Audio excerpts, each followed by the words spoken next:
Hello and नमस्कार। मैं हूँ vastu expert and astrologer doctor Vaishali Gupta. हम में से कई लोग ऐसे हैं जो कि बिजनेसेस में होते हैं, वर्क प्लेसेस या शॉप्स या शोरूम्स को ओन करते हैं और हम इस समय पर नई प्रॉपर्टी में इन्वेस्ट करते हैं या फिर हम किसी नई जगह पर शिफ्ट करते हैं। अगर आप भी उन्हीं लोगों में से हैं जो किसी नई प्रेमाइस में किसी नई जगह में जा रहे हैं, तो वास्तु के अनुसार कुछ बातों का ध्यान रखना बहुत जरूरी है। अगर हम शिफ्टिंग करते वक्त कुछ वास्तु के टिप्स को भी मद्देनजर रखते हैं, उनको ध्यान देते हैं, तो वो प्रॉपर्टी हमारे लिए बहुत अच्छे रिजल्ट्स लेके आती है और बहुत फलती है हमको। तो आइए जानते हैं कि नई प्रॉपर्टी लेते वक्त आपको किन चीजों का ध्यान रखना चाहिए। सबसे पहले किसी भी प्रॉपर्टी को रेंट पे या फिर खरीदते समय इस चीज का ध्यान रखें कि उसकी हिस्ट्री ठीक होनी चाहिए। किसी भी प्लॉट की या किसी भी प्रेमाइस की अगर पास्ट हिस्ट्री ठीक नहीं होती, वहाँ पे कोई लीगल केसेस होते हैं या वहाँ पे कोई मिस हैपनिंग हुई होती है या फिर वहाँ पे कोई पुलिस का केस हुआ होता है या किसी तरह का कोई भी मिस हैपनिंग हुई होती है, उस तरह की प्रॉपर्टी को लेना आप जो है जहाँ तक हो सके अवॉइड करें। और जैसा कि मैं आपको कह रही हूँ, प्रॉपर्टी की हिस्ट्री को जरूर जान लें। नंबर 2, जो भी प्रॉपर्टी आप लेने जा रहे हैं उसकी जो फेसिंग है वो आपके प्रोफेशन के हिसाब से ठीक होनी चाहिए।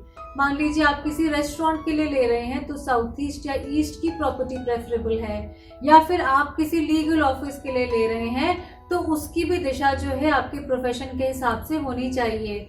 या फिर आप कोई फैक्ट्री डाल रहे हैं जिसमें कि लोहे का काम होता है तो आप वेस्ट की फेसिंग प्रेफर कर सकते हैं। तो इन सभी बातों का ध्यान रखना जरूरी है कि आपकी जो प्रॉपर्टी है उसके वास्तु के अनुसार फेसिंग और आपके प्रोफेशन के अनुसार फेसिंग राइट होनी चाहिए। और जैसा मैंने अपने कई वीडियोस में पहले भी बताया है कि फेसिंग को आपकी पत्री से कोरिलेट करना बहुत ही इंपॉर्टेंट होता है, क्योंकि आपके पत्री और प्लैनेटरी पोजीशन के हिसाब से भी वो फेसिंग आपको सूट करनी चाहिए।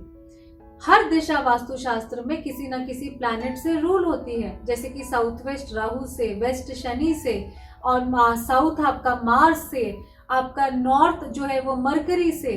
तो आपके पत्री में ये प्लैनेट्स की पोजीशन कैसी है ये भी निर्धारित करेगा कि वो फेसिंग आपको सूट करेगी या नहीं करेगी। एक और चीज जिसका कि ध्यान रखना वो बहुत ही जरूरी है, वो ये है कि आप जो भी नई जगह लें उसका जो महाद्वार है या जो मेन एंट्रेंस है वास्तु के अनुसार सही होना चाहिए। क्योंकि अगर मेन एंट्रेंस राइट होता है तो बहुत हद तक, एक बहुत परसेंटेज तक हमारा वास्तु करेक्ट हो जाता है।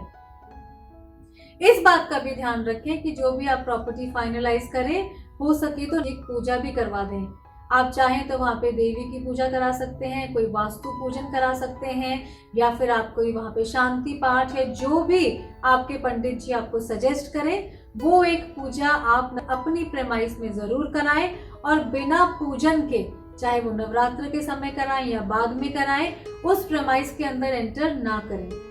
एक और चीज का ध्यान रखें कि आपकी जो ये नई जगह है ये 2 बड़ी बिल्डिंग्स के बीच में दबी हुई नहीं होनी चाहिए। अगर ऐसा होगा तो इसकी ऊर्जा पूरी तरह से दब जाएगी। इसके बाद जब आप ये नई जगह ले लेते हैं, यहाँ पे पूजन करवा लेते हैं, तो इस बात का भी ध्यान रखें कि अंदर की जो सारी प्लेसमेंट है, तिजोरी की, आपके बैठने की, वो वास्तु के अनुसार सही होनी चाहिए। आई होप ये वीडियो आपको अच्छा लगा। Thank you so much for listening to me.